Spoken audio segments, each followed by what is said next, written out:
مرکز مطبوعات وزارت کارهای داخلی شهر دوشنبه با نشر یک عکس از جای حادثه خبر داد که صبح 7 مارس سال 2023 ساعت 06:30 دقیقه در کاوهخانه شلبی واقع در کوچه بوربت بنای رقم 1 ترکش بالون گاز به وقوع پیوست. گفته می شود که در نتیجه ترکش قسمت شیشگی کاوهخانه آسیب دیده، خوشبختانه به یگان نفر ضرر جسمانی نرسیده است. تفصیلات دیگر حادثه دسترس نیست. میلیس دوشنبه گفت سنجش پوره حادثه ادامه دارد.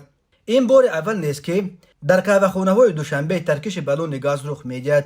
صبح 20 ایون سال 2022 ساعت 09:20 دقیقه در کاوهخانه یک زمان مشهور لولا واقع در خیابان رودکی 13 بالون گاز مایع ترکیده در پی آن در درون کاوهخانه در مساحت 5 متر مربع سوختار به عمل آمده بود. در ویدیوهای نشر شده دیده میشد که از درون این کاوهخانه دود بیرون میآید و بر اثر ترکش شیشه های آن شکسته روی کوچه پر شیشه پاره شده است. وزارت کارهای داخلی تاجیکستان آن وقت رعایت نکردن طلبات قاعده های بی‌خطری را سبب ترکش بالون گاز در کاوهخانه لولا نامیده. گفت در نتیجه این حادثه یک شهروند جراحت برداشته است ولی فوت آدمان به قید گرفته نشده است.